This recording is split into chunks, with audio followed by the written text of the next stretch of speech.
Ustadz, ada yang bilang kalau uang suami punya istri dan uang istri tetap punya istri. Lalu apa istri bisa belikan apa aja dengan uang itu tanpa seizin suami? Termasuk beli pakaian yang nampak aurat. Cerai yang terjadi di rumah itu nggak dihitung.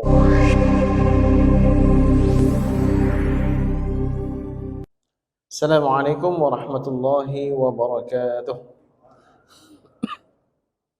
Alhamdulillah Rabbil Alamin. Alhamdulillahilladzi hadana lihadza wa ma kunna linahtadiya laula an hadana Allah. Allahumma salli wa sallim wa barik ala sayyidina wa maulana Muhammad wa ala alihi wa sahbihi wa man sara ala nahjihi ila yaumiddin. Rabbi shrah li sadri wa yassir li amri wahlul 'uqdatam min lisani yafqahu qawli. Amma ba'd. Sidang hadirin hadirat Bapak dan Ibu yang dimuliakan oleh Allah Subhanahu wa taala. Pada malam ini kita akan membahas seputar hukum rujuk. Namun sebelum kita bahas masalah rujuk, ini ada beberapa pertanyaan yang sampai ke kita.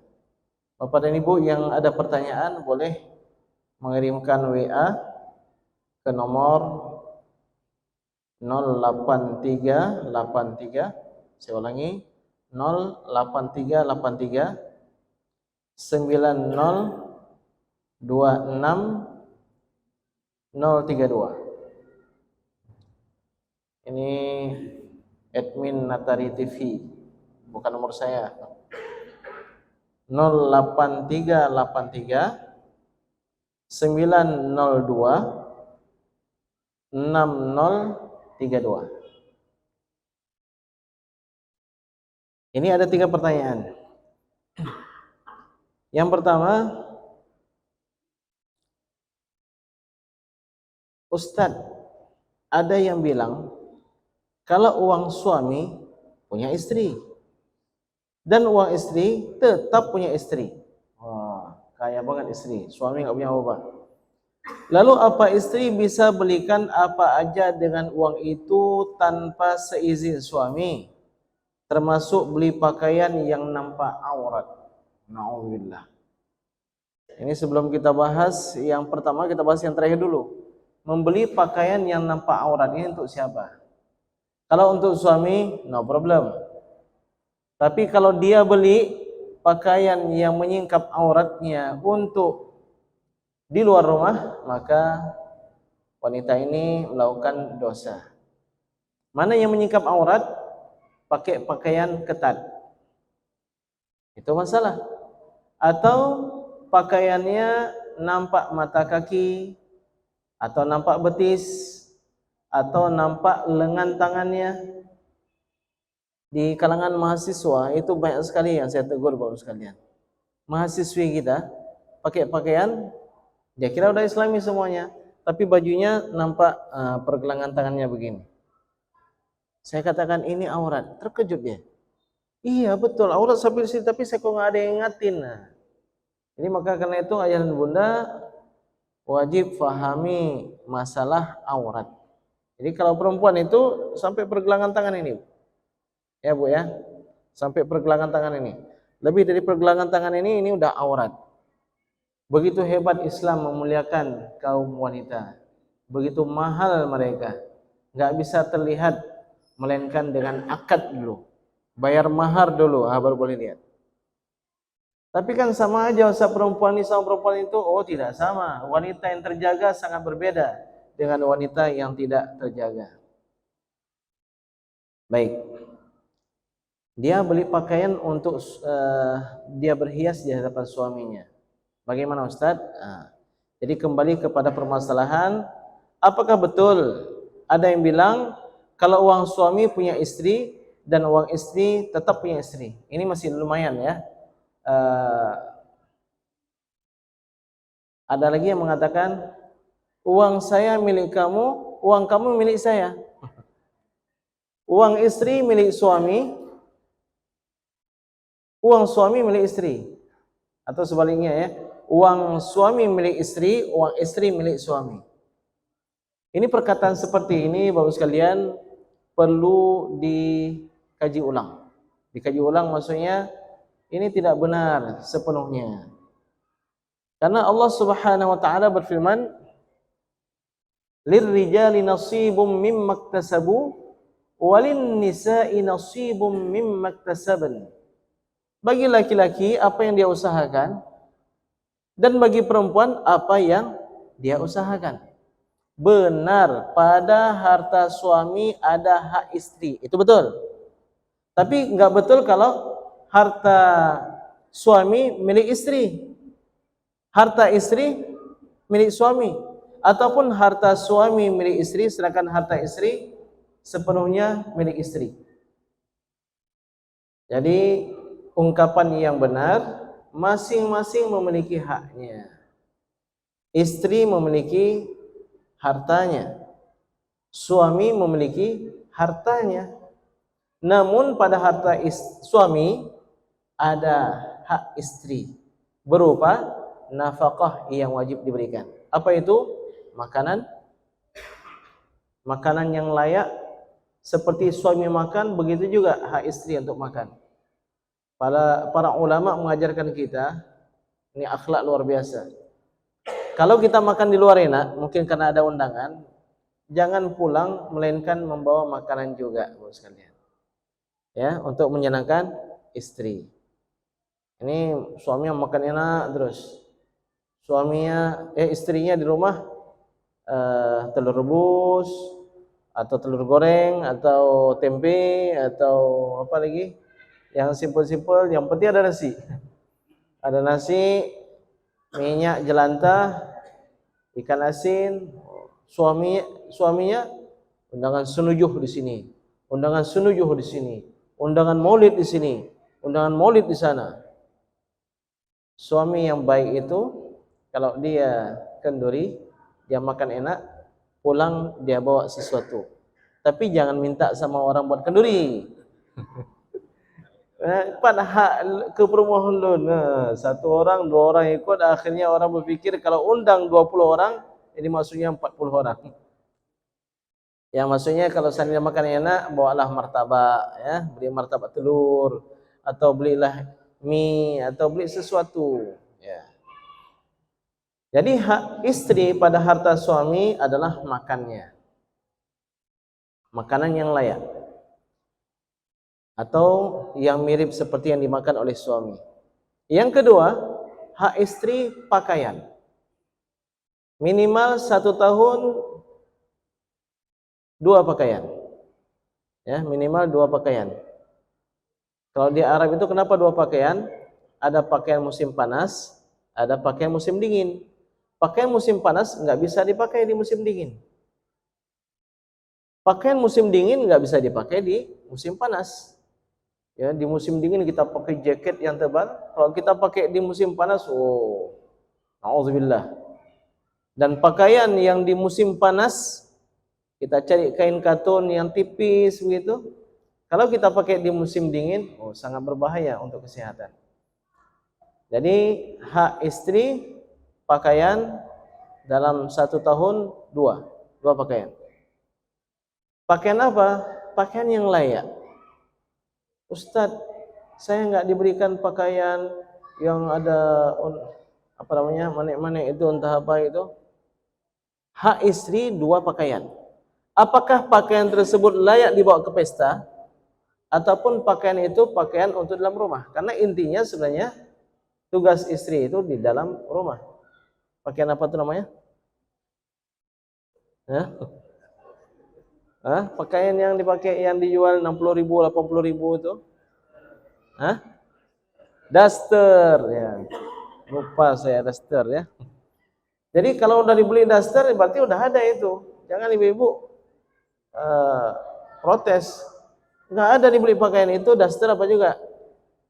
Daster itu bukan pakaian. Jadi kalau bukan pakaian apa juga, ya?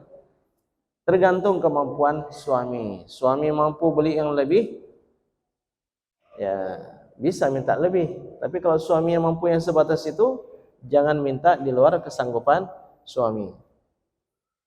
Kemudian hak istri juga adalah tempat tinggal yang layak. Tempat tinggal yang suami mau tinggal di situ. Jangan untuk suami tinggalnya di kamar yang ber-AC atau bagaimana. Ini ceritanya misalnya seorang punya apa kita bilang ya, punya istri lebih dari 1 orang, 2 orang misalnya. Jadi ini istri orang kaya, ini istri pertama anak orang kaya. Maka siapkan rumah ber-AC dan seterusnya. Ini istri enggak kaya, miskin. Jadi enggak ada AC, enggak ada apa-apanya. Jadi bagaimana? Ketika ada juga versi didatangi, dikunjungi. Ya, ada versi hidup poligami itu suami pergi ke tempat istri pertama, ketika giliran kedua maka pergi ke istri yang kedua. Tapi ada juga versi didatangi. Ini suami yang sangat sibuk. Jadi suami sangat sibuk, istri pertama ketika jadwalnya pergi ke tempat suami. Ketika jadwal istri kedua, istri pertama pulang, istri kedua yang datang. Jadi Bapak sekalian, diberikan tempat tinggal yang layak, yang kira-kira kalau suami tinggal di situ memungkinkan. Nah, begitu dia. Jadi jangan diberikan tempat tinggal istri yang enggak layak. Kalau seandainya suami di situ tinggal, enggak mau dia. Jadi kalau memang suaminya perlu ada AC, ya hendaknya di rumah istri juga ada AC. Jadi Bapak sekalian yang dimuliakan oleh Allah Subhanahu wa taala, 3 itu adalah hak istri. Masalah jajan, mau beli sate, mau beli yang apa namanya, mie rebus atau yang lainnya, itu tergantung kondisi. Kalau ada makanan di rumah, beras ada, lauk ada, enggak wajib suami memberikan. Tapi kalau suaminya punya ada kelebihan rezeki, dia berikan. Ini termasuk bab ma'ruf, berbuat kebaikan kepada istri. Berbuat kebaikan kepada istri pahalanya besar. Ada 3 dirham kata Rasulullah SAW. 1 dirham engkau infakkan fi sabilillah. Ada 1 dirham engkau berikan untuk fakir miskin. Dan yang paling besar pahalanya adalah uang dirham yang engkau berikan untuk istrimu sendiri. Yang penting niat Bapak sekalian. Beli ikan di pasar, bawa pulang ke rumah, niatkan itu sebagai ibadah. Tapi kalau seandainya enggak ada niat, ya pahalanya mungkin enggak ada juga. Jadi dihadirkan niat. Ini saya membawa rezeki yang halal untuk istri saya bawa rezeki yang halal untuk anak saya. Baik, saudara hadirin sekalian yang dimuliakan oleh Allah Subhanahu wa taala, itu hak istri pada harta suami. Adapun harta istri, suami enggak berhak sama sekali. Si istri punya harta warisan misalnya, enggak boleh diambil oleh suami. Suami mengizinkan istri bekerja. Berarti sang suami sudah siap ini dengan segala risikonya. Termasuk misalnya ya khidmahnya akan berkurang. Karena ketika istri berangkat bekerja, misalnya dari jam 7 sampai jam 5, berarti dari jam 7 sampai jam 5 si suami sudah merelakan istrinya berada di luar. Gaji si istri bagaimana? Tetap milik si istri. Lirrijali nasibum mimma iktasabu. Bagi laki-laki adalah apa yang dia dapatkan dari usahanya. Walin nisa'i nasibum mimma iktasaban. Dan juga bagi perempuan apa yang dia usahakan, yang dia dapatkan dari jerih payah usahanya, itu hak si istri. Jadi sebenarnya harta gono gini itu enggak ada sebenarnya dalam kajian Islam. Gono gini itu ada di dalam kompilasi hukum Islam Indonesia. Memang banyak hal di KHII itu. Termasuk diantaranya misalnya cerai. Tidak dihitung cerai melainkan kalau di majelis hakim. Jadi cerai yang terjadi di rumah itu enggak dihitung. Baru dihitung kalau di majelis hakim. Ini agak aneh sedikit ini. Tapi kalau talak 3 jatuh 1, itu memang ada pendapat kecil di kalangan ulama yang mengatakan talak 3 sekali ucap jatuh 1. Perkataan Ibnu Taimiyah misalnya atau Ibnu Qayyim al-Jauziyah Tapi kalau perkataan talak tidak di depan majlis hakim tidak dihitung, ini hal yang ajaib ini. Tapi bagaimana kita katakan ini, ya, ada undang-undangnya. Mungkin mempertimbangkan maslahat, namun kita hendaknya ya hati-hatilah. Da'ma yaribuka ila ma la yaribuk. Tinggalkan yang kamu ragu-ragu ke tempat yang kamu tidak ragu-ragu. Fa innal birra tuma'ninah, karena kebaikan itu yang ada ketenangan dalam hati. Jadi mana, walaupun difatwakan oleh orang, wa in aftauka, walaupun orang baik memfatwakan begini, walaupun orang baik memfatwakan begini, tapi kalau hati enggak tenang, tinggalkan yang ragu-ragu, ambil yang tenang. Jadi bapak sekalian yang dimuliakan oleh Allah Subhanahu wa taala, kalau kita katakan ada harta gonogini, orang perempuan yang pintar mungkin dia mau dinikahi oleh orang kaya. Setelah dinikahi oleh orang kaya 2 bulan, 3 bulan, ya, oleh orang miliarder, minta cerai. Kenapa minta cerai? Ada harta gonogini. Setelah itu habis masa iddah, nikah lagi sama miliarder yang lain. Ambil harta gonogini lagi. Minta cerai lagi. Enggak mau diceraikan. Oh, tinju suaminya, pukul suaminya, tampar suaminya, sampai suaminya mau menceraikan dia. Na'udzubillah, summa na'udzubillah. Jadi harta gonogini ini kan masalahnya begini Bapak sekalian. Yang ada itu ketika seseorang meninggal dunia. Ketika suami meninggal dunia, suaminya punya anak, istri berhak mendapatkan berapa? 1/8 dari harta si suami. Kalau suami nggak punya anak, maka si istri berhak mendapatkan 1/4 dari harta suami. Begitu juga jika istri duluan meninggal, nggak punya anak, sang suami berhak mendapatkan berapa? 1/2 dari peninggalan istrinya. Kalau seandainya punya anak, maka sang suami hanya mendapatkan 1/4. Ini tentu, ya,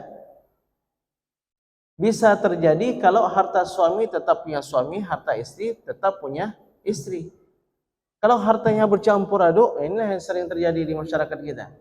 Kacau, gara-gara harta gono gini, oh, akhirnya bergoni-goni.